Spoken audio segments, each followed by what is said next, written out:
Se você não sabe onde fica a Assembleia de Deus de Bom Sucesso, quem sabe saiba onde fica o Hospital Federal de Bom Sucesso, na Avenida Brasil.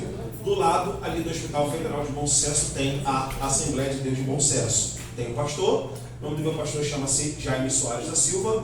Eu sempre trago um abraço do meu pastor, né? Meu pastor é amigo do pastor José Francisco, que é o pastor presidente lá de Cordovil, já esteve lá em algumas ocasiões, e é a primeira vez que eu prego no Ministério de Cordovil, em todo o Ministério, a primeira congregação é essa aqui da Pavona. Então, eu já agradeço ao pastor da igreja por me acolher, não somente hoje, nessa quarta-feira, mas mais 2 quarta-feiras, com exceção da quarta-feira que vem, que é dia 12, Dia das Crianças. Então, eu não estaria aqui no dia 12, mas depois do dia 19, eu acho que 26, eu estarei aqui. Bom, estarei aqui para quê?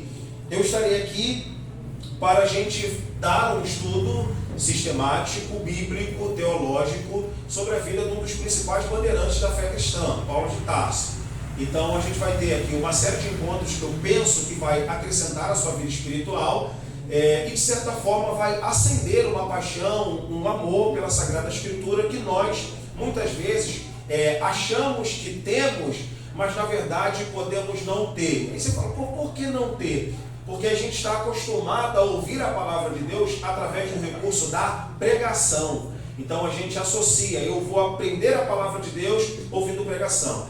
De fato mas a gente aprende a palavra de Deus também por meio do ensino. E eu particularmente, por ser professor, eu acredito não, eu tenho uma certeza matemática, né?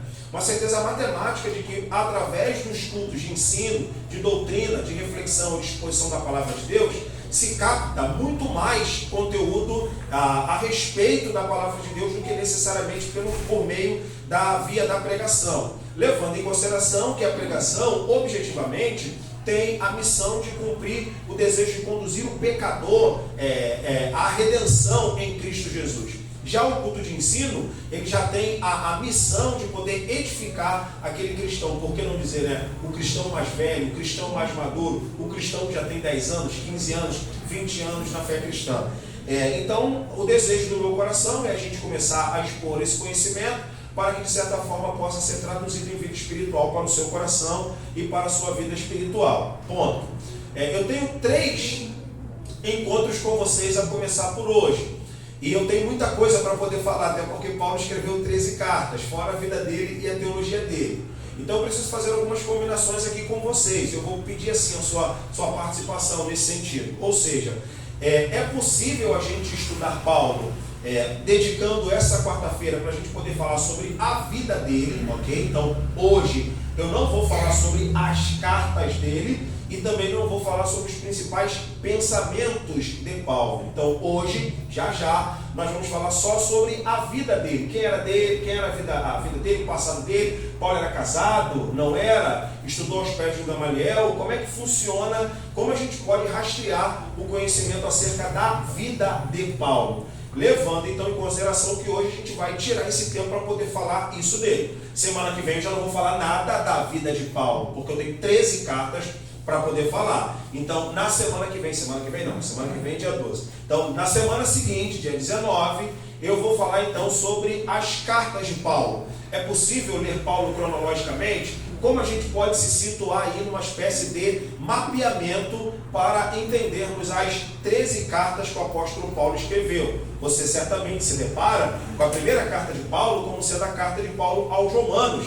Só que, na verdade, a carta aos Romanos, embora seja a primeira aqui no Novo Testamento, é uma das últimas a Paulo ter sido escrita por Paulo. Então, na verdade, uma das maneiras da gente poder estudar a vida de Paulo é entender que é possível mapear um Paulo que escreve cartas, digamos assim, organizadas. Então, na semana seguinte, dia 19, a gente vai falar então sobre as 13 cartas de Paulo, considerando então que pode haver mais cartas dentro dessas 13 cartas, não é difícil. Ou seja, dentro dessas 13 cartas, nós podemos encontrar mais cartas de Paulo. Mais cartas de Paulo dentro das 13, não só cartas de Paulo, como também carta das igrejas escritas para Paulo. Já vou adiantar, quando você abre a sua Bíblia, não precisa abrir agora. Quando você abre a sua Bíblia em 1 Coríntios capítulo 7, versículo de número 1, Paulo diz assim: ora, quanto às coisas que vocês me escreveram. Então, a igreja de Corinto, por exemplo, escreveu uma carta para Paulo. E nós não temos essa carta. Olha lá Paulo dizendo: ora, quanto às coisas que vocês me escreveram, bom seria que o homem não tocasse em mulher. Então não houve só correspondência de Paulo para Corinto, houve correspondência de Corinto para Paulo, e nós não temos essa carta. Então a gente vai tentar fazer um mapeamento a respeito disso. E o nosso último encontro, que será no dia 26, nós vamos então falar sobre os 3 pensamentos teológicos de Paulo. Tem mais? Tem, mas esses 3 são basicamente os pensamentos clássicos.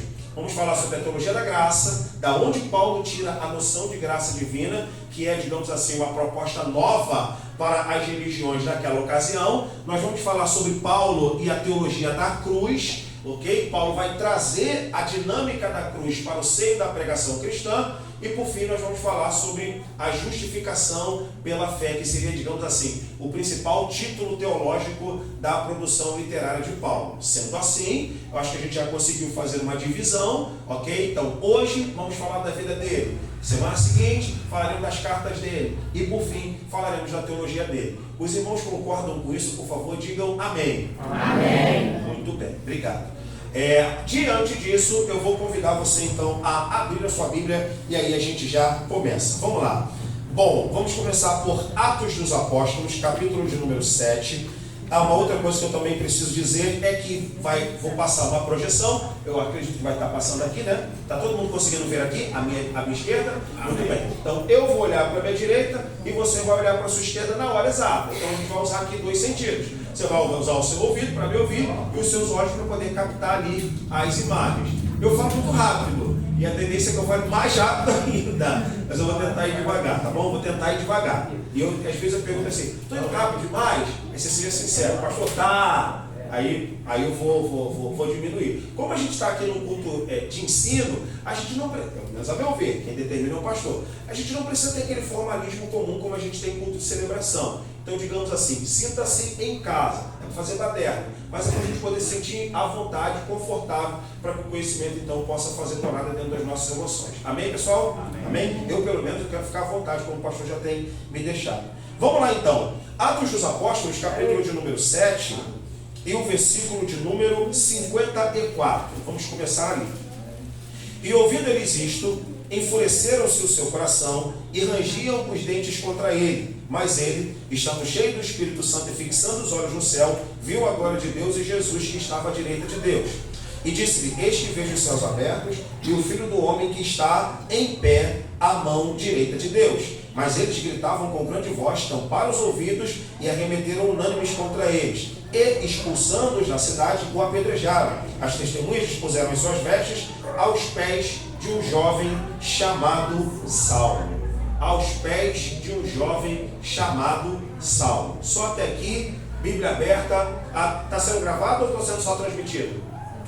Gravado, excelente. Então a gravação pega, replica, se o pastor autorizar, é claro, e faça bom uso se isso de certa forma te acrescentar. Como também os slides vão ficar para vocês. Ah, pastor, eu quero o slide. Não sei como você vai pegar no computador, sai espetando pendrive não, que tem igreja que não gosta de receber pendrive, porque isso transmite vida. Então, não sei como isso pode rolar ali. Já passei para a Thaisa de repente rola ali para os grupos da igreja com a autorização do pastor e vai todo mundo aí receber bastante aí, tá certo? Vamos lá, atenção então, minha gente.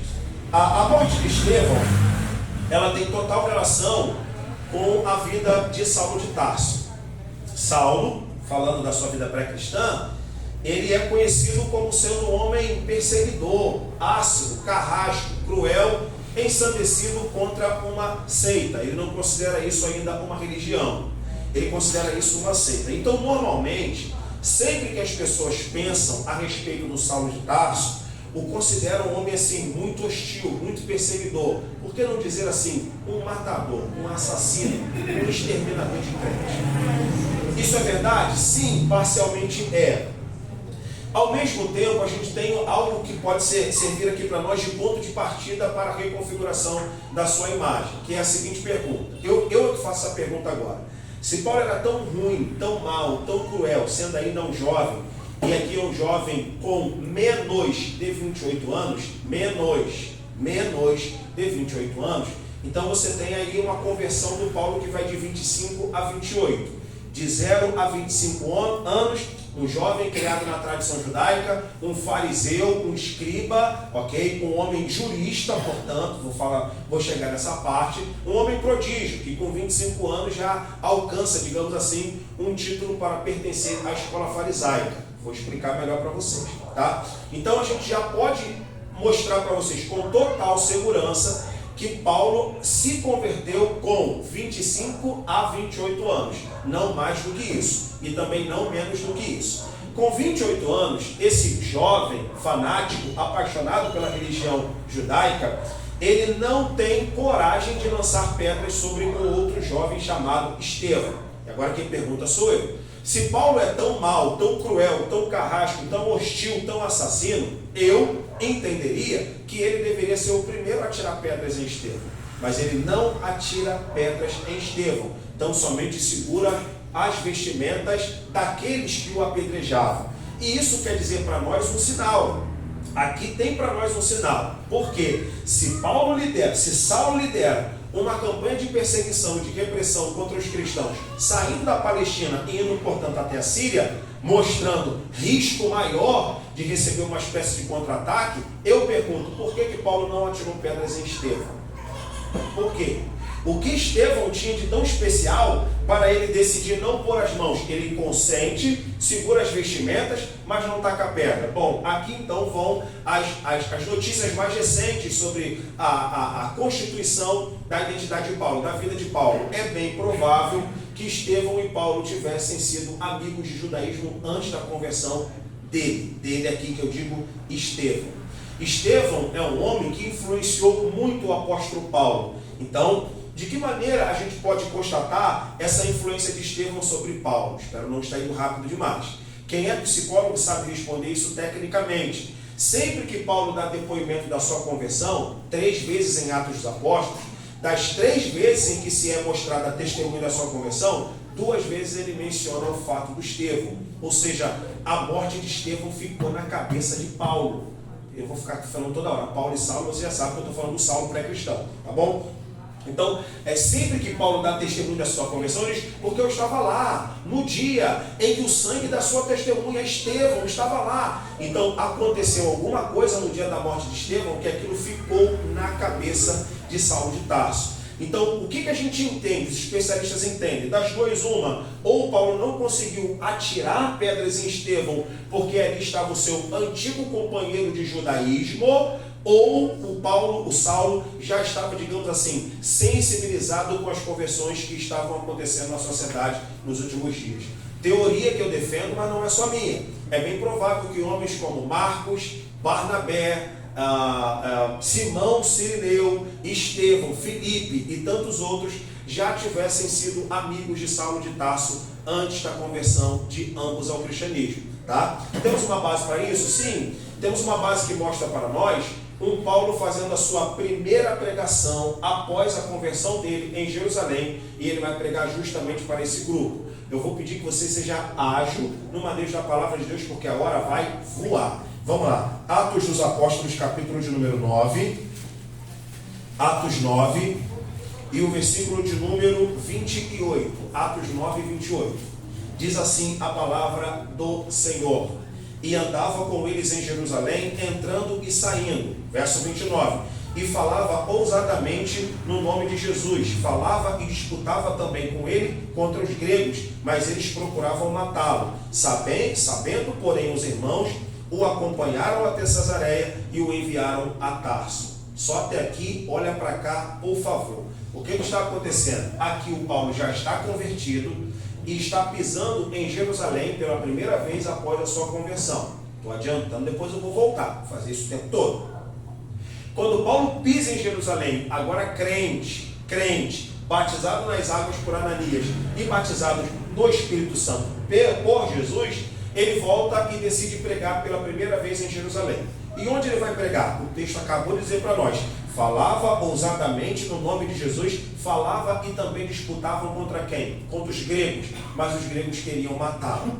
Então o texto bíblico está dizendo para nós que Paulo está fazendo a sua primeira preleção após a sua conversão em Jerusalém, não é em Damasco, é em Damasco, ele prega em Damasco. Eu estou falando, é a primeira vez que ele está pregando em Jerusalém. Ele não vai pregar para os apóstolos e ele não vai pregar para os seus antigos amigos do farisaísmo. Ele vai pregar para uma comunidade de gregos que está residindo em Jerusalém. E essa comunidade de gregos que está residindo em Jerusalém era composta de gente que Paulo anteriormente à sua conversão se relacionava. Então, qual é a galera que a gente pode encontrar aqui? Marcos, Barnabé, Simão Cirineu, Silas, ok? Silas, Estevão, Filipe, entre outros homens. Tá bom? Não vou ter tempo agora para a gente poder destacar isso aqui com maior atenção. Só quero então que você bata o olho no versículo de número 29 e entenda o seguinte: quando Paulo se converte, Paulo não é o primeiro do seu grupo. Paulo pode ser considerado o último do seu grupo.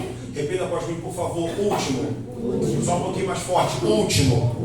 Aí agora a gente vai manejar a Bíblia, nem chegamos nos slides ainda. 1 Coríntios capítulo de número 15.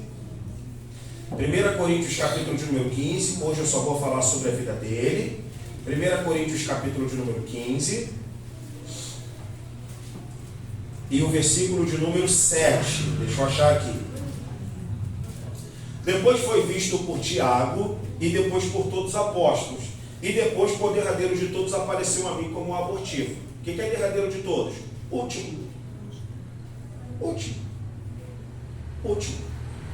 Ele apareceu para Tiago, ele apareceu para Pedro, ele apareceu para os 12, ele apareceu para os apóstolos, ele apareceu para 500 irmãos, e por derradeiro de todos apareceu a mim como um abortivo. Duas questões. Primeiro, último, abortivo, fora do tempo. Então, o que a gente pode assegurar aqui a partir dessa informação? Jesus estava aparecendo a um monte de pessoas, e essas pessoas, à medida que foram experimentando o encontro com o Salvador ressuscitado, todo mundo estava se convertendo. Paulo, eu vi o homem. Paulo, eu vi o homem. Paulo, eu vi o homem. O homem apareceu para mim. O homem apareceu para mim. Aparece para Pedro. Aparece para 500 irmãos. Vai aparecendo para um monte de gente. Vai aparecendo para um monte de gente. E a conversão naquela época não era uma conversão por meio de uma palavra tão somente. Era por meio de um fenômeno, ou seja, aquele que se convertia era aquele que tinha um encontro com o ressuscitado. Você sabe que Jesus ficou aparecendo repetidamente para as pessoas à medida que os dias foram avançando. Então diz o texto bíblico, Atos 15:9, que por derradeiro de todos, Jesus apareceu para Saulo. E quando apareceu para Saulo? Na estrada de Damasco. Na estrada de Damasco, Jesus aparece para ele. Então, se Jesus aparece para ele na estrada de Damasco e ele se considera o último a ter visto, ele está dizendo que gente anteriormente a ele viu o Senhor. Gente anteriormente a ele viu o Senhor. E a pergunta é: quem é essa gente? Essa gente é a comunidade de gregos que estava residindo em Jerusalém. Paulo se converte, vai lá em Jerusalém para poder falar assim para a galera: pessoal, teve um grupo aqui que anteriormente se relacionou conosco, é o grupo que se converteu, é o grupo que fez parte da comunidade helenística em Atos capítulo de número 6. Só estou citando Bíblia agora, hein? Até agora. Tudo Bíblia. Tudo Bíblia. Só que a gente não vai ter tempo de andar por todos os versículos. Mas agora o texto que eu estou mencionando é Atos 6. E aí, normalmente, é claro, como vai ser gravado, você vai ter a opção de poder assistir isso várias vezes. Quando Paulo se converte, ou seja, quando Jesus aparece para ele por derradeiro de todos, como você acabou de ouvir, diz o... por gentileza, obrigado, pastor. Como aparece para ele por derradeiro de todos, Paulo volta lá para poder dar a notícia. Pessoal, tem uma notícia para dar para vocês. Não é que ele apareceu a mim? Não é que ele apareceu para mim? Então Paulo diz: e por derradeiro de todos apareceu a mim como abortivo. Duas coisas. Primeiro, apareceu por último e apareceu fora do tempo. Por que apareceu para Paulo ou para Saulo fora do tempo? Porque diz a Bíblia Sagrada que Jesus foi demonstrando-se com provas infalíveis para os irmãos por um espaço de 40 dias. 40 dias, depois mais 10, 50 dias, manhã de Pentecostes. Então durante 40 dias Jesus foi aparecendo para um monte de gente. Jesus foi aparecendo para um monte de gente e essas pessoas estão dando depoimento para Paulo. Paulo, não tem como questionar, o homem é de fato Messias. E ele é jovem, 28 anos, de 25 a 28. Ele não consegue acreditar naquilo. Ele não consegue acreditar naquilo até que ele, então, tem um encontro com o Salvador. E ele registra em 1 Coríntios, capítulo número 15. Ele apareceu para mim por último. Agora, o quanto deve ter sido sofredor para ele ter sido o último, que é praticamente o Tomé da nova geração.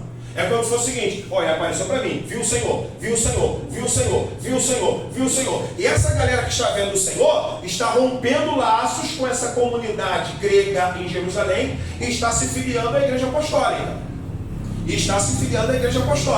Vamos lá, pessoal, Atos 6. Atos dos Apóstolos, capítulo de número 6. Vamos lá. Diz assim, versículo de número 1. Está todo mundo entendendo para dizer amém? Amém. Eu estou indo rápido demais para dizer amém? Não. Amém. Eu sempre dou atenção para quem fala um amém. Que é preciso só um pouquinho. Vamos lá. Então vamos lá. Versículo 1. Ora, naqueles dias, crescendo o número dos discípulos, houve uma murmuração dos gregos contra os hebreus, porque as suas viúvas eram desprezadas no ministério cotidiano. Atenção para cá agora, por favor. Quando você começa a estudar a história da igreja apostólica, não tem grego lá, meu Deus do céu. Tem grego lá. Tem Pedro, André, Filipe, Tomé, Bartolomeu e todos os apóstolos. Quem são eles? Hebreus. Fala aramaica. Atos de número 6 já está dizendo que a igreja está assim de grego. Ó. Quem é esse grupo aqui? Esse grupo aqui é o grupo que está sendo liderado pela diaconia da igreja, os 7 diáconos que vão liderar esse grupo aqui. Estevão, Filipe, Prócoro, Pármenas, Nicolau, Nicanor, Prosélito de Antioquia. Essa galera que eu estou falando para vocês, que é uma galera que foi se convertendo, rompendo com esse lugar sinagogal, ok? E eles estão aderindo ao cristianismo apostólico. E o Paulo, presta atenção para cá, Paulo era amigo dessa galera. E aí Paulo está preocupado, ele apareceu para um, rapaz se converteu, foi embora. Foi embora também. Aí o jovem começa a ficar maluco. Isso aqui é coisa de louco. Eu não acredito nisso. Até que ele pimba, aparece para ele e diz: rapaz, agora faz total sentido. Estevão estava certo, Barnabé estava. Vou citar só Estevão e Barnabé porque é mais importante. Estevão e Barnabé porque são mais importantes. É exatamente por essa razão que Paulo não atira pedras no Estevão. Não atira pedras no Estevão, porque o Estevão era esse judeu de cultura grega que tinha algum tipo de ligação com Paulo antes deles serem cristãos. Outro ponto, sobre o Barnabé. Você reparou, se você pensar assim, poxa, eu nunca ouvi o que esse rapaz está dizendo. Já pensei, já fiz você pensar por que Paulo não atirou pedras em Estevão. Agora quem tem que me explicar é você, se não concordar comigo. Ele não atirou pedra porque será, ele não estava mal-humorado. Tá, mas ele então está mal-humorado para liderar uma campanha de repressão contra os cristãos na nascida. E aquele que está ali cheio de ódio no coração, que era ele não atira pedra no Estevão? Não acredito, não vou acreditar. Tem algum tipo de afetividade entre eles, poderia dizer mais, mas não vai permitir.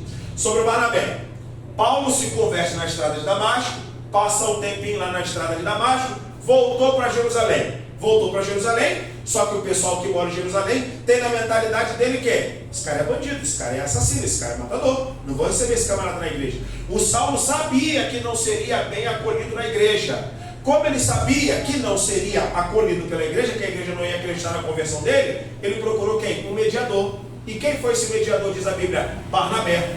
Agora eu pergunto para você, se quiser discordar, direito seu. Agora você vai ter que me responder. Suponhamos que Barnabé e Saulo nunca tivessem visto antes na vida. O Saulo chega lá e fala assim: eu quero conversar com Barnabé.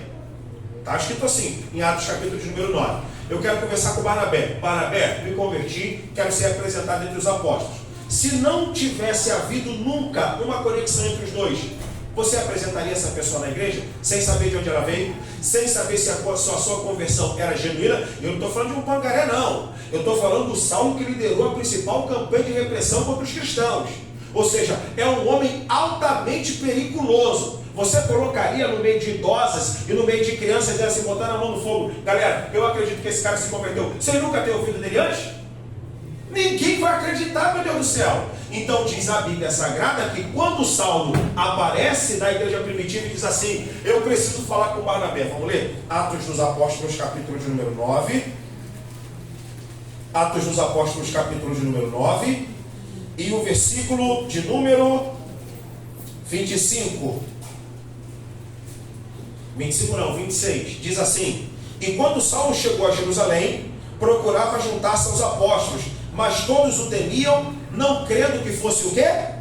Vamos participar, pessoal? Não crendo que fosse o quê? Aí olha só a história. Então Barnabé, tomando-o consigo, trouxe aos apóstolos e lhe contou como no caminho ele viu o Senhor, e este lhe falara, e como em Damasco falava ousadamente no nome de Jesus. Quem faria isso? Ninguém. Mas não vem com argumento dizendo assim: ah não, pastor, ele pelo Espírito Santo fez isso. Eu não vou acreditar.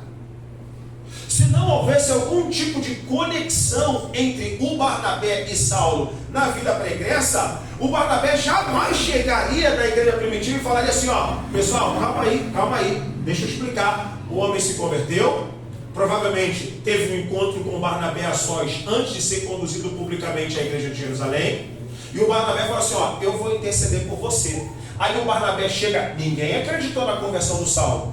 O Barnabé então chega e fala assim: ó, eu sou testemunha. Ele viu o Senhor, por último, já falei, por derradeiro de todos apareceu a mim. Ele viu o Senhor e eu sou testemunha da sua conversão. Caiu na conta de quem? Caiu na conta do Barnabé. Quer ler outro indício? Tempo é voar. Se você ler lá 1 Coríntios capítulo de número 9, abre aí, pessoal, vamos abrindo Bíblia, hein? A gente está no culto de um simpósio, então vai ser Bíblia para todo lado. E eu acho que isso é uma notícia boa, sim ou não? Amém. Maravilha, isso é uma notícia muito boa.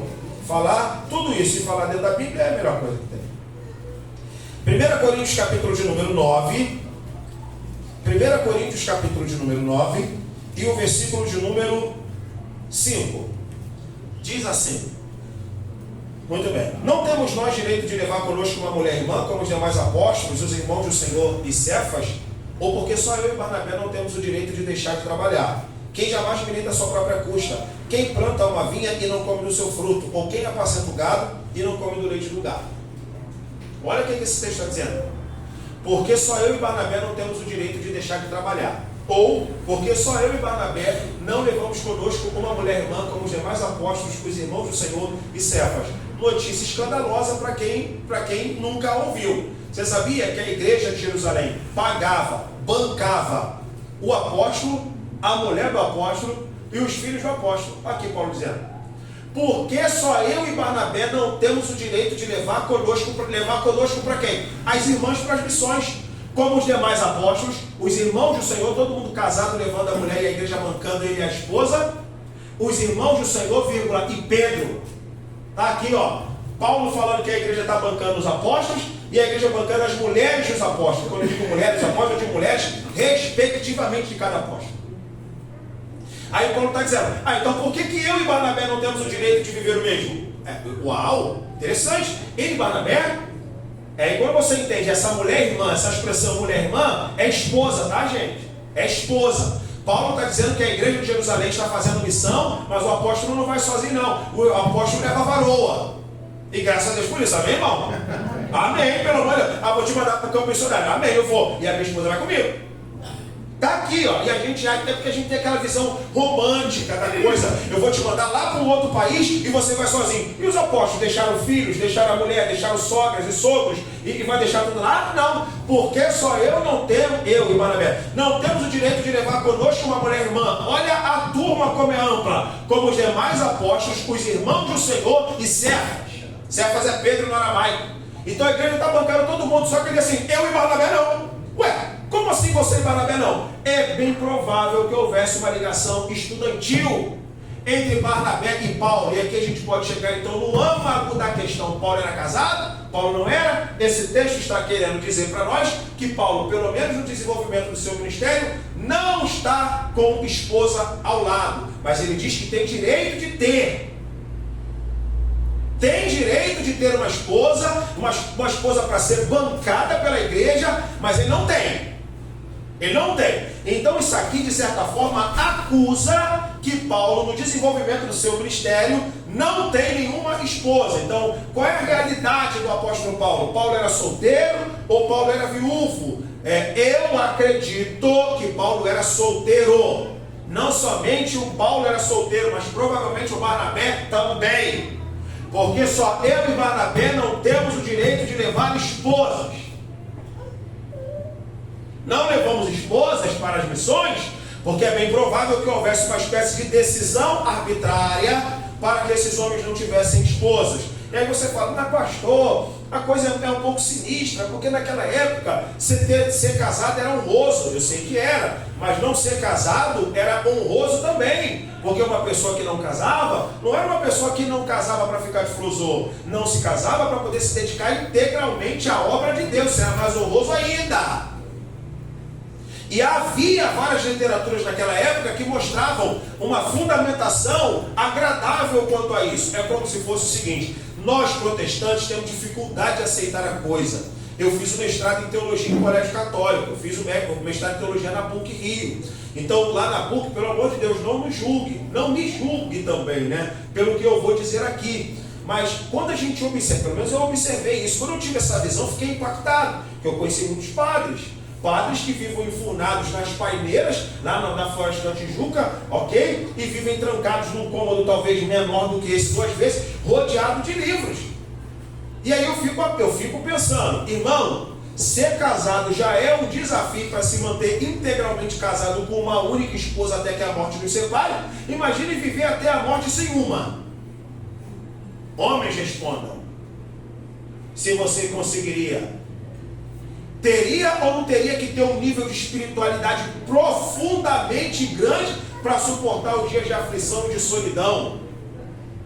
Poderia piorar a fala, mas eu acho que isso aqui é suficiente. Então, antes da gente julgar, por exemplo, um padre que não casa, pense a gente que é casado e vive zonas de tentação,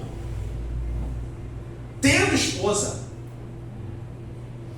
E os camaradas de 50 anos, 60 anos, enfurnados dentro de um cômodo e não saem para nada rodeado de livros. Eu olhei aquilo ali e falei assim: tem que ser muito crente para ser padre. Tem que ser muito crente para ser padre. Porque se tem algo bom que Deus deixou para o homem, é a sua esposa. Olha a sua, né? A do outro. As nossas esposas. Amém, pessoal? Amém. Os varões não deram amém. Eu estou achando que vocês estão na prova aí, no tratamento de vocês. Irmão, pelo amor de Deus, se a sua esposa está do seu lado, cutuca aí, velho. Amém, irmão. Amém. Eu espero que sim. Então, é bem provável que o Paulo e o Barnabé, por ter algum tipo de conhecimento prévio a respeito da formação farisaica, eu já vou avançar um pouquinho sobre a formação farisaica, ok? Tenha sido uma espécie de base para uma aceitação arbitrária do solteirismo, tá? Para uma decisão arbitrária do solteirismo. Abra sua Bíblia, 1 Coríntios, capítulo de número 7, estamos pertinho. 7. Versículo de número... Deixa eu ver aqui.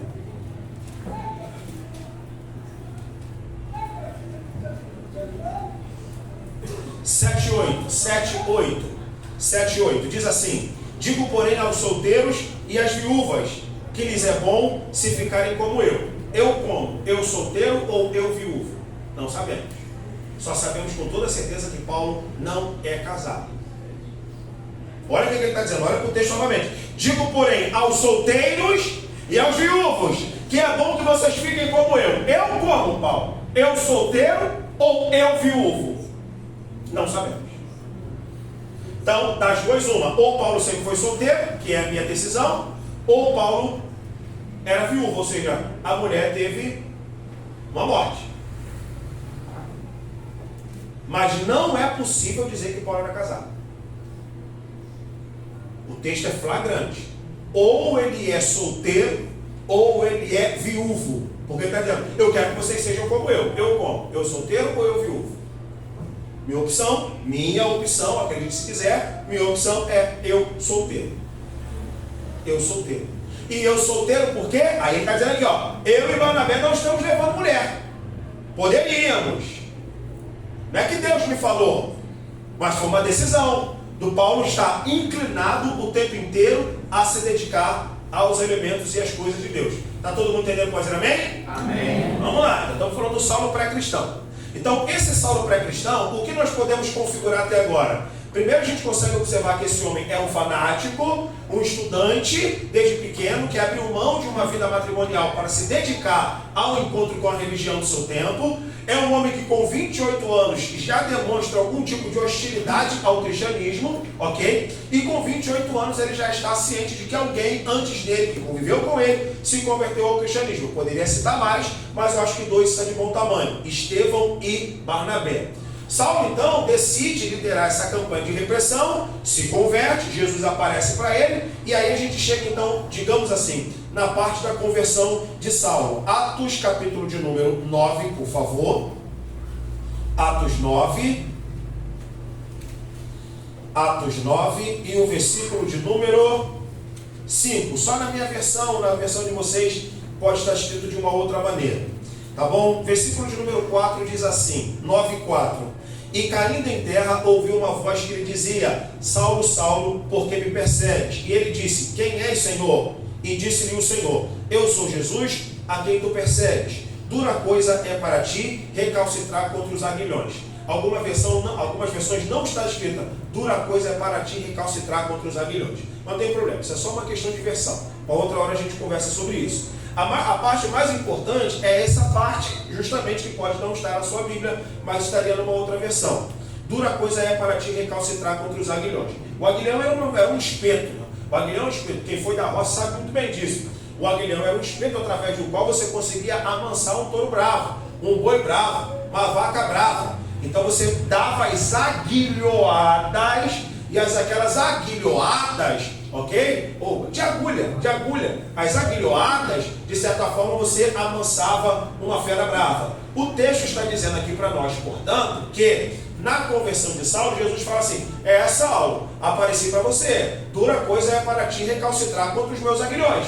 O que Jesus está querendo dizer aqui, irmão, nesse momento? Que a conversão de Saulo se dá, mas não se dá num vácuo histórico. O camarada não estava andando no sacolão, por exemplo. Jesus apareceu para ele e falou assim: poxa, legal, gostei do Senhor, me converti. Não, o Saulo está vivendo uma intensa batalha mental.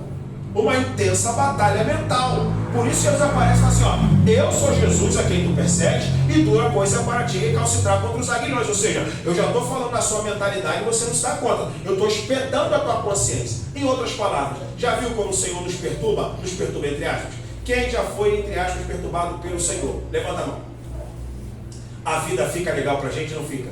Não, a gente não vai ter sossego enquanto não levantar para orar na madrugada, ou enquanto a gente não pedir perdão. Se tem alguma coisa que a gente precisa fazer, que é aquela cobrança de Deus. Irmão, é isso que está acontecendo com o Saulo de Tarso. Saulo de Tarso está perseguindo os cristãos, mas ele está preocupado. Meu Deus do céu, eu devo estar maluco. Por quê? Porque esse aqui era meu amigo que se converteu. O Barnabé se converteu. O Estevão se converteu. O Estevão está sendo morto e está pedindo perdão para a galera. Irmão, isso aqui não pode ser uma mentira. Esse homem não pode estar morrendo dessa maneira em nome de uma mentira. Deve ter alguma coisa que seja verdade nisso. E o pior vem agora, é que o mestre dele, o mestre Gamaliel, falou para ele não perseguir. O Gamaliel deu uma palavra oficial: vê lá o que vocês vão fazer com esses homens, porque se esse movimento for de Deus, vocês não vão conseguir extinguir, não. Então Saulo, quando decide perseguir a igreja, ele está colocando tudo a perder, inclusive o título de ser, digamos assim, o principal discípulo de Gamaliel. Ele está desobedecendo o seu mentor, que o mentor dele falou para nada no judaísmo: se eu fosse vocês, eu não perseguia, não. Aí ele desobedece o camarada que o formou. Ele desobedece e diz: o meu mentor falou para a gente não perseguir. Pede carta na sua sacerdote e diz que eu vou perseguir. Meu irmão, eu imagino que a cabeça daquele sujeito de 28 anos estava numa panela de pressão. E para completar, Jesus, aparece para ele e diz: olha aqui, eu sou a pessoa que estou espetando a sua mentalidade, a sua mente. E eu falei: já apareci para o seu amigo e você não acreditou. Já apareci para o seu outro amigo e você não acreditou. Eu já apareci para um montão de gente que se relacionava com você e você não acreditou. E por derradeiro de todos aparecia você. Oh, glória a Deus! E por derradeiro de todos apareceu você. Aí Paulo diz lá: por derradeiro de todos ele apareceu a mim como abortivo. Abortivo por quê? Fora do tempo. Que já tinha aparecido para a galera toda, que era amiga de Paulo. E o Paulo, coração duro, não estava querendo se convencer que era quem? Era o Senhor. Quem está entendendo, por favor, diga amém. Amém. Quem está gostando, diga amém. Amém. Maravilha, então vamos caminhando assim. Eu sei que eu poderia usar o slide, mas eu estou olhando o tempo, já são 15 para as 9. Então fica sossegado que o slide está dizendo basicamente a mesma coisa que eu estou dizendo para vocês, tá? Muito bem, vamos lá. A conversão de Saulo, ela é uma conversão que se torna uma notícia panfletária, muito interessante. Eu falei para vocês, minutos atrás, que o livro de Atos dos Apóstolos menciona 3 vezes, ou 3 depoimentos da conversão de Saulo. 3. Num livro com 28 capítulos, por 3 vezes, a conversão de Paulo, ela é contada. Agora eu vou pedir à minha amiga, passa aí para mim por caridade. Vamos adiantar um pouquinho. Eu quero mostrar para vocês alguma diferença. Deixa eu abrir aqui o meu slide. Passa aí para mim. Pode passar. Pode passar. Pode passar. Aí. Não olha para a tela ainda. Primeiro escuta, para depois olhar e saber o que vai ler ali, ok? Lucas registra pelo menos 3 depoimentos. Agora, olha a diferença do depoimento. Agora você olha para a tela, por favor. No primeiro depoimento, se afirma que os guardas ouviram a voz, mas não viram a luz. Atos 9:7. Olha o segundo depoimento. O segundo é o contrário. Eles viram a luz, mas não ouviram a voz. Primeiro, diz o texto, eles ouvem a voz, Saulo, Saulo, por que me persegues? Dura coisa é para ti recalcitrar contra os aguilhões. Uau! Quando eles olham, escutam a voz, mas não vem nada. Segundo depoimento, eles veem a luz, uma luz forte, tal como no meio-dia, mas só Saulo ouviu. Saulo, Saulo, por que me persegues? Dura coisa é para te recalcitar contra os aguilhões. Agora já o terceiro afirma que todos caíram por terra diante da presença gloriosa de Jesus, não somente Saulo de Tarso, conforme os 2 relatos anteriores. Olha a diferença. Primeiro relato, eles ouvem a voz, não viram a luz, só Paulo cai cego. Segundo relato, viram a luz, não ouviram a voz, só Paulo tomba cego. Terceiro relato, todos eles caem por terra. O que isso significa? Eu não estou aqui para poder dizer assim, o primeiro relato é verdadeiro, o segundo não é. Eu só quero dizer para você que a coisa se tornou o quê? Notícia. A informação se tornou o quê? Panfletada. Ou seja, boato, gente. Boato. Sabe o que aconteceu? O cabra se converteu. O Saulo de Tarso se converteu. E como é que foi? Será, cara? Tem uma galera que está dizendo que foi meu dia, tem uma galera que está dizendo que todo mundo caiu por terra, outros estão dizendo que os guardas viram a luz, outros estão dizendo que os guardas não viram a luz, mas só ouviram a voz. Eu não sei, só sei de uma coisa: o homem se converteu. Você pode ser glória a Deus aí? Irmão, a conversão do sujeito foi impactante. É tão impactante que a notícia se tornou uma espécie de panfleto, de notícia, de boas novas. Então, quando a gente observa essa lógica do Paulo, daqui para frente a gente vai falar do Paulo cristão. Só que antes de a gente chegar no Paulo cristão, a gente ainda precisa preencher algumas lacunas desse Saulo pré-cristão. E aí eu falo agora. Muito bem. Bom, uma vez que a gente entende isso, a gente fez uma narrativa aqui sobre o relatório que nós temos de Lucas a respeito da conversão de Saulo, mas temos algumas lacunas ainda para poder preencher. Então vamos tentar começar, digamos assim, começar do começo. O Saulo, ele nasceu na região chamada Tarso da Cilícia, país que equivale à Turquia. Se Paulo estivesse, portanto, entre nós, Paulo seria um judeu nascido na Turquia. A região de Tarso é um país chamado Turquia. Então não somente Paulo seria turco, Barnabé seria turco, porque Barnabé nasce na ilha de Chipre, Timóteo seria turco, Tito provavelmente seria turco. Eu quero deixar uma palavra assim para vocês, e quem sabe eu estou falando para alguém que já foi a Israel, ou alguém que ainda tem o desejo de Israel. Eu tenho muito desejo de ir a Israel, mas mais desejo do que ir a Israel, tenho eu desejo de ir à Turquia. Porque eu sou um pesquisador do Apocalipse, inclusive depois eu vou falar para vocês um pouquinho do Apocalipse. Eu sou um pesquisador do Apocalipse e eu sei que há várias ruínas a serem estudadas das 7 igrejas da Ásia Menor, bem como sei do túmulo de Maria. Túmulo de Maria, Maria mãe de Jesus, não é Nossa Senhora, só Maria mãe de Jesus. Fica também na Turquia. Houve uma grande tradição em homenagem a Maria, a Madalena também, a João e naturalmente ainda hoje a rua chamada direita, onde Paulo foi abrigado, existe. A região de Tarso da Cilícia existe e o monumento onde Paulo foi batizado nas águas por Ananias existe também, na Turquia. Em Israel você não vai ver isso. Então, naturalmente, eu tenho o desejo de ir primeiro à Turquia, tá certo? Bom, uma vez que a gente entende então que Paulo seria esse judeu turco, Paulo ele se muda para Jerusalém, Saulo se muda para Jerusalém para estudar teologia.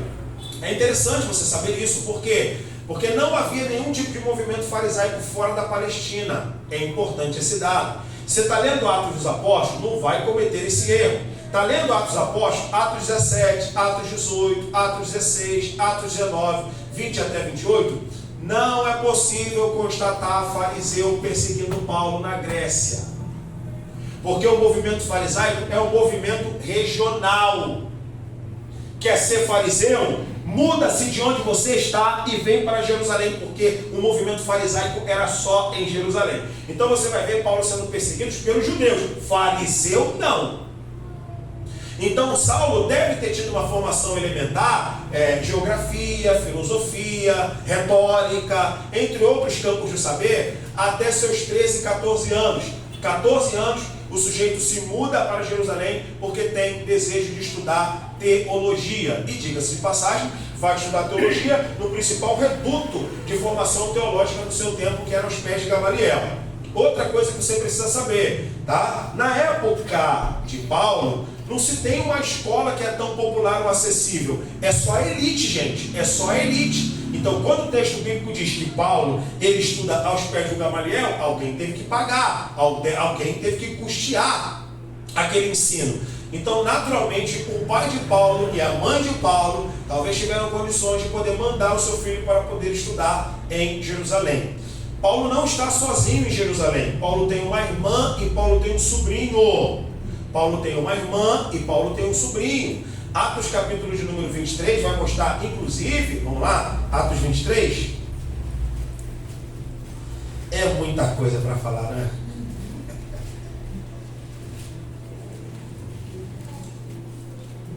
Atos 23, versículo de número 19. Não, 19 não, 16. E o filho da irmã de Paulo. Olha aí. E o filho da irmã de Paulo. E o filho da irmã de Paulo, sobrinho dele. E o filho da irmã de Paulo, tendo ouvido acerca desta cilada, foi e entrou na fortaleza e anunciou a Paulo. Irmão, olha como é que é uma coisa interessante. Desculpa a brincadeira aqui com as mulheres. O mundo todo conhece Paulo de Tarso. Muitos o amam e muitos o odeiam, como os muçulmanos e os judeus. Ninguém sabe o nome da irmã dele. Você imagina no céu assim, a história se lembra de Saulo de Tarso, mas houve uma menina que nasceu no meio do ventre e ninguém conhece. Que injustiça, né? Digamos assim, Senhor, o mundo conhece o meu irmão. Eu que vim do mesmo pai e da mesma mãe, só sou mencionado aqui. Diz o texto que o filho da irmã de Paulo, um sobrinho, cidadão romano, consegue entrar na fortaleza, inclusive pede um encontro com Paulo, mostrando que Paulo é cidadão romano propriamente, tem um sobrinho que é cidadão romano porque ele enfrenta um tribuno e um centurião para poder ter uma audiência, para ter um encontro com o tio dele, tem uma irmã que nós não sabemos o nome. Então toda essa galera está em Jerusalém. Então a pergunta seria, o pai de Paulo estava em Jerusalém? A mãe de Paulo estava em Jerusalém, ou eles simplesmente transferem os seus filhos, no caso ele e a irmã, para poder acessarem os estudos do judaísmo naquela época? Tudo bem que não era tão permitido assim as mulheres aprendiam mais dentro de casa. Então o que a gente consegue observar aqui é, o Saulo não está sozinho em Jerusalém, tem familiares em Jerusalém. E aí então Saulo começa a estudar em Jerusalém, e ele estuda numa escola de formação, provavelmente a escola de Hilel, que era onde o sujeito se formava com escriba. Atenção, porque aqui muita gente erra. O curso de farisaísmo era uma espécie de especialização, por que não dizer pós-graduação? Não tem uma pessoa que fala assim, eu vim para Jerusalém, eu quero ser fariseu. Fariseu não, fariseu é indicação. Fariseu é indicação. Sabe qual era a formação imediata e franqueada para muita gente? Era o escribismo. Em que o sujeito se formava doutor da lei. Só que, para ser doutor da lei, o sujeito tinha que ter 40 anos. Paulo se converte com 28. Então nós não podemos chamar Paulo nem de rabino nem de doutor da lei. Aliás, nenhum lugar do Novo Testamento Paulo é chamado de doutor da lei, bem menos chamado de rabino. Não é. Por quê? Porque somente com 40 anos, que era uma espécie de idade canônica, no judaísmo é a idade canônica. Até hoje, quem gosta de judaísmo sabe que o nível mais intenso da análise e da interpretação que um judeu pode acessar do escrito da palavra de Deus, seja no Antigo Testamento, é com 40 anos, que é a Cabala. Quem lembra da Cabala? O que é a Cabala? A Cabala é um conjunto de interpretação baseado em codificações de letras e números. Só o judeu com 40 anos pode ter acesso a esse nível de interpretação. Menos de 40 anos é calouro. Então o Barnabé já tem o seu título de escriba, digamos assim, mas não é doutor da lei porque não tem 40 anos. E se ele se converte com 28, ele não foi doutor da lei. Gente, tudo isso tem base. Tudo isso tem base. Ah? Eu sou muito ocupado para poder falar o que não está na Bíblia e nem na teologia, e você também muito ocupado para poder ver seu tempo, perder o seu tempo para ouvir o que não interessa. Tá? Então, tanto você é ocupado como eu também sou ocupado. Tá? Então, tudo isso que eu estou falando aqui tem uma fundamentação muito sólida para a gente poder acreditar. Então, se o Paulo se converte com 28 anos, Paulo não foi doutor da lei. Então, por que Paulo foi fariseu? Paulo foi fariseu porque Gamaliel era, digamos assim, o patrono dos fariseus. E Saulo só teve acesso ao farisaísmo por indicação. Em outras palavras, é como se fosse o seguinte, gente, ser fariseu era a mesma coisa de ser uma espécie de monge na igreja católica medieval. O camarada vai ser padre, vai para o seminário. E para ser monge, o cara vai ficar confinado no mosteiro decorando salmo. Lembra da Reforma Protestante? Esse mês, 31 de outubro, Reforma Protestante. O Lutero não era padre, gente. Lutero não era padre. Lutero era quem? Monge. Padre tem uma vida, digamos assim, padre tem uma vida social feita como pastor. Monge não, meu amigo. Monge é vida confinada. Jejum prolongado, magro de tanto fazer jejum, decorando sessões bíblicas intermináveis. Decorando. Lutero era monge. Decorando, lendo Bíblia. Pá! O sujeito tem acesso ao Novo Testamento, conhece a teologia da graça, faz a Reforma Protestante e o resto da história. Então há uma diferença da pessoa que é pastor ou que é padre e de alguém que tem uma ala mais radical dentro do judaísmo, como também no catolicismo medieval. Falei para vocês, estudei lá na PUC, você vê frade, franciscano, dominicano, jesuíta. Caramba, rapaz, isso aqui é um segmento, isso aqui é um segmento, isso aqui é um segmento, isso aqui é um segmento. Entende? Então, quem é Saulo? Saulo de Tarso é um escriba, não é doutor da lei porque não tem idade para isso, mas ele já foi indicado para o farisaísmo. Então, o farisaísmo, diferente do que muita gente pensa, não era um movimento intelectual propriamente, era um movimento ritual. O movimento farisaico é um movimento ritual. Tanto é que Jesus fala lá em Mateus capítulo de número 23. Rapaz, vocês são disciplinados mesmo. Vocês dão o dízimo do endro, do cominho, da hortelã, fazem longas orações, vocês ficam proclamando jejuns prolongados. Então veja, todo mundo fala assim, o Paulo sabia muito escritura porque o Paulo era fariseu. Conversa fiada. Ele não sabe escritura porque ele é fariseu. Ele sabe escritura porque ele era um escriba. E aí, como ele quer juntar aquilo que todo teólogo precisa fazer? O teólogo precisa ter conhecimento sólido da escritura e vida piedosa. Então ele diz, bom, já sei a escritura, mas eu quero devoção. Vai devoção, é indicado para o farisaísmo. Então o Saulo é um cara fora da linha, fora da curva, porque menos de 40 anos se converteu com 28, já é um escriba, já é um fariseu, mas não é doutor da lei, e esse homem então goza de um prestígio de ter aprendido tudo isso com um professor particular. Tudo isso aprendeu com um professor particular. Sabe muito, sim ou não? Sabia muito. Ok? Mas o fato de ser fariseu não o credenciava ser melhor do que o outro, porque o farisaísmo era um movimento ritual. Ponto. A conversão de Saulo vai ser, portanto, um escândalo naquela sociedade.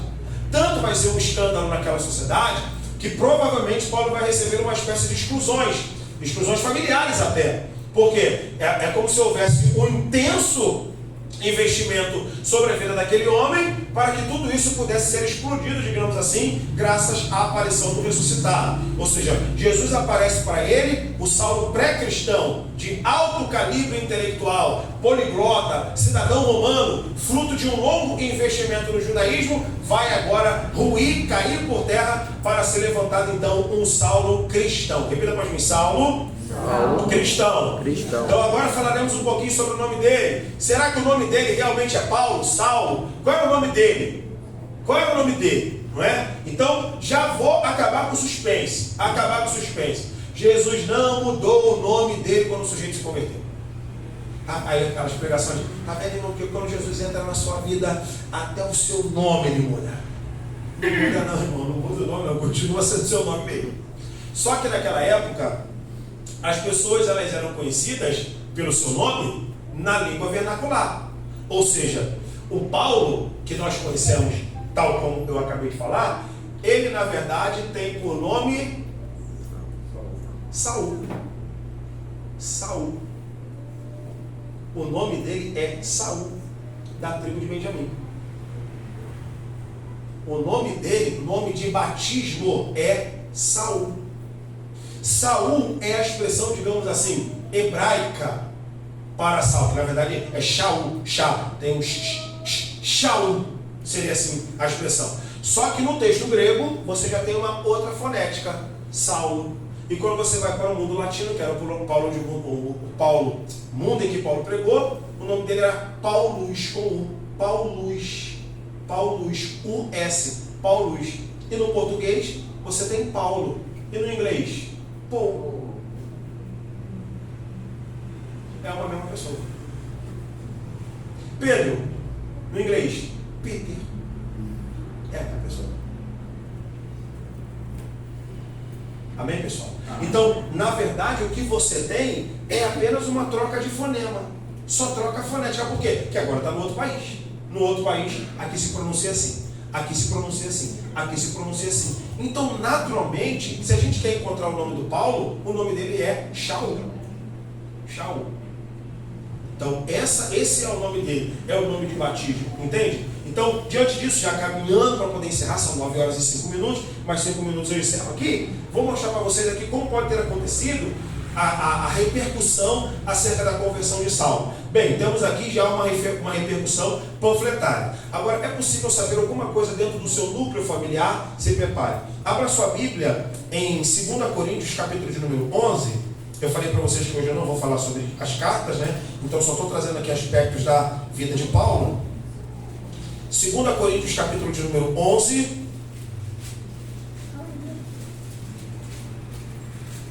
Versículo de número 22. Vamos lá, pessoal. Você está entendendo mais ou menos? Está legal? Diga amém. Amém. Aprendendo? Diga amém. Amém. Maravilha. Verso 22. São hebreus? Também eu. São israelitas? Também eu. São descendência de Abraão? Também eu. São ministros de Cristo? Falo como fora de mim? Eu ainda mais. Em trabalhos, muitos mais. Em açoites, mais do que eles. Em prisões, muito mais do que eles. Em perigo de morte, muitas vezes. Versículo 24. Recebi dos judeus 5 quarentenas de açoites menos 1. Está aí. Recebi dos judeus 5 quarentenas de açoites menos 1. Eu vou perguntar a você. É possível ver na Bíblia Sagrada Paulo sendo surrado por judeus? Respondo, não. É possível ver Paulo sendo surrado por romanos? Sim, 2 vezes. Uma efetivamente, outra quase. Então agora é uma pergunta que a gente precisa responder, caminhando para encerrar. Recebi dos judeus 5 quarentenas de açoites menos 1. Se isso não está no Novo Testamento, isso está onde? Repito. Depois eu vou dar material para vocês. Prometo que eu vou viabilizar mais do que isso aqui. O pessoal queria ter mais indicações. Eu tenho livros sobre isso, só que está esgotado. Eu só estou de 6 livros, tudo esgotado. Então só tem esse livro aqui que é do Apocalipse. Já falarei um pouquinho mais sobre ele. Recebi dos judeus 5 quarentenas de açoites menos 1.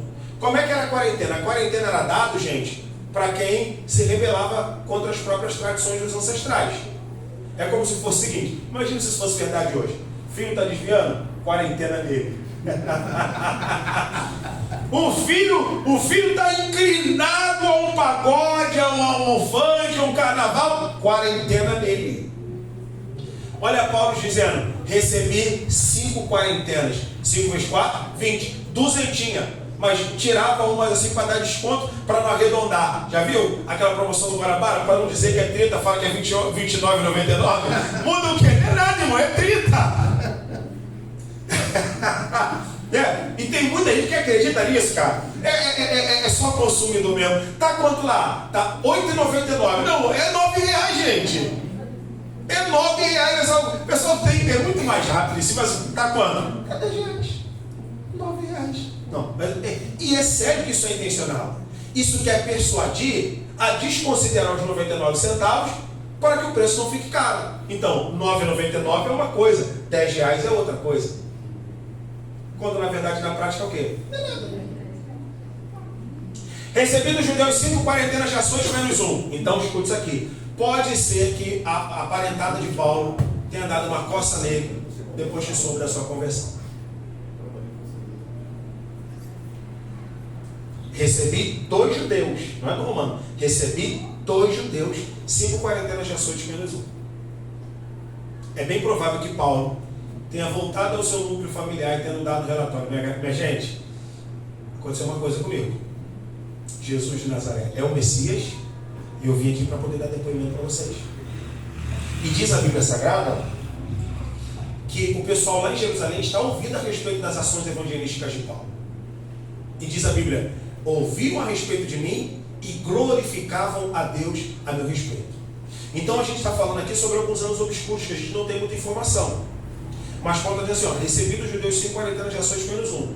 É bem provável que Paulo tenha sofrido sanções disciplinares porque alguém não aceitou a sua conversão, que era factual. Bater uma vez, nada de voltar atrás. Bater mais uma vez, nada de voltar atrás. Bater mais uma vez, pode bater 10 quarentenas no sujeito, o sujeito não vai voltar. A conversão dele era factível. Você diz amém por isso, irmão? Amém. Glória a Deus. Caminhando para encerrar, encerrando. Resta agora a gente falar sobre as características físicas de Paulo. Abra sua Bíblia em 2 Coríntios, capítulo de número 10, versículo de número 10. Nós só temos esse versículo para poder falar quem era Paulo. Bonito, feio, era gordinho, magrinho. Quem era Paulo? Eu posso dizer para você que Paulo era horrível. É sério. 2 Coríntios, capítulo de número 10, versículo de número 10 diz assim: porque as suas cartas, dizem, são graves e fortes, mas a presença do corpo é fraca, e a palavra é o quê? A palavra é o quê? Irmão, se ali, olha para cá. Porque as suas cartas, dizem, são graves e fortes, mas a presença do corpo é fraca, e a sua palavra desprezível. Esse é o único versículo que a gente tem para poder falar um pouquinho sobre a característica física de Paulo. O que está acontecendo aqui? A galera que está lendo as cartas de Paulo é como se fosse o seguinte, gente. A gente lê umas cartas de Paulo e fala assim: gente, o Paulo está sendo duro demais. O Paulo está sendo duro demais. Se você ler 1 Coríntios capítulo de número 4, Paulo vai dizer assim: o que vocês querem? Vocês querem que eu vá com vara? Ou vocês querem que eu vá no espírito da mansidão e da caridade? Quando você lê as cartas de Paulo, você vê que o Paulo ele é bastante rude, grosso, estúpido, em muitos casos. Então você espera quem que vai passar por uma porta como essa? Por exemplo, um camarada que dê conta de levar adiante toda a palavra que está sendo dita nas suas cartas. Irmão, bati o olho em Paulo, esse cara, o cara que fala um monte de coisa, é esse aqui? É isso que está dizendo aqui, ó. As suas cartas dizem graves e fortes, presença do corpo fraca, sua palavra desprezível. Olham para Paulo e dizem assim: não é possível que esse cara escreva essa carta aqui. Eu dou cascudo nele. Eu boto esse cara para correr pisando no chão 5 vezes. Então, qual é o texto capaz de nos dar uma característica física de Paulo? Não está na Bíblia, somente esse versículo. Mas há um texto chamado Atos de Paulo e Tecla, do século II, que mostra que basicamente as características de Paulo seriam essas: baixinho, manco, vesgo, sobrancelhas juntas, calvo, olhos azuis, e quando pregava tinha aparência de anjo. Vou repetir. Não está na Bíblia. Deixa claro aqui. Não está, só está na Bíblia que ele não é bonito. Só está na Bíblia assim, ó. Eu bato o olho nele, vejo ele fraco, desprezível. Irmão, você imagina quem? Você não pode imaginar um Brad Pitt. Você vai imaginar quem? Sei lá quem você vai imaginar. Vai imaginar, sei lá, uma pessoa desprovida de beleza para ser técnico. Então, quem é o Paulo? Aí tem esse texto do século II que diz, ó, baixinho. Baixinho a gente já pode ter certeza que é, porque o nome Paulo Luiz é pequeno, ou menor. Então, Paulo é pequeno. Então, pequeno, manco, vesgo, narigudo, sobrancelhas juntas, calvo, tem olhos azuis. E quando prega tem aparência de anjo. Imaginou quem? Não vira do lado, não olha por nada. Imaginei você. Não, a mim não. Você imagina quem? Isso está registrado. Não está registrado na Bíblia, mas está registrado na história. Se quiser acreditar, acredite. Agora só vale a pena a gente poder falar sobre a aparência de anjo. E aí eu vou perguntar para você. Foi a mesma pergunta que eu fiz e você acertou, não foi, Draghi? Eu acho que foi essa pergunta que eu fiz lá e eu acho que ele acertou. Então, agora eu vou fazer uma pergunta, eu queria a sua interação. Encerramos aqui. Alguém no Novo Testamento que quando pregava tinha aparência de anjo? Pode falar. Não, vocês não. Vamos deixar o povo. Não, quem sabe não faz. Vamos deixar assim, um menos experiente. Isso, muito bem. Quem mais? Então agora está liberado para qualquer um que a gente tem mais tempo. Estevão. Estevão pregava a aparência de Deus. Agora, por que é interessante? Lembra que eu falei da conexão entre Paulo e Estevão? Lembra que eu falei da conexão entre Paulo e Estevão? Não está na Bíblia. Mas lá nesse livro que eu estou falando, Atos de Paulo e Tecla, está dizendo, ó, quando ele pregava, tinha aparência de anjo. Lembra que quando Estevão está pregando, o pessoal olha, uau, olha para ele, aparência angelical. Será que isso não seria uma conexão entre Estevão e Paulo? Não sabemos. Sabemos que caminhamos um pouco até aqui. Eu espero que você tenha gostado. Está gravado. Você vai ter a oportunidade de rever isso várias vezes. E sei lá, eu estou empolgado para o nosso próximo encontro. Então, nosso próximo encontro, nós vamos falar sobre o Paulo que escreve as cartas. Quais foram as circunstâncias, um pouquinho das cartas de Paulo, das viagens de Paulo, e aí a gente vai entrar então um pouquinho na sessão das cartas. Eu queria que vocês se colocassem em pé, vamos fazer uma oração, assim, na saída, se você assim quiser, você vai ter a oportunidade de adquirir o meu livro que não é sobre Paulo. Eu falei, eu tenho livros sobre Paulo, mas já estão esgotados. Eu só tenho hoje o meu 6º livro, que é o meu livro sobre o Apocalipse de João.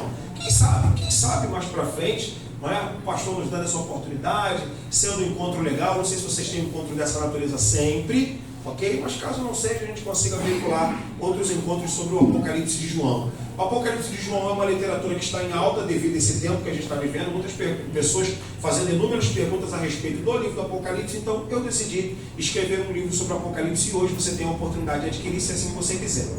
É um livro com 170 páginas, um livro bem escrito, um livro para quem quer entender o livro do Apocalipse. Né? Pastor, leia o livro e não consiga entender. Você não vai conseguir entender o Apocalipse só lendo o Apocalipse. Não vai entender. É como se fosse o Felipe dizendo, ó, Felipe perguntou para o eunuco, entende o que lês? Como eu vou entender se alguém não me explicar? Como eu vou entender se alguém não me explicar?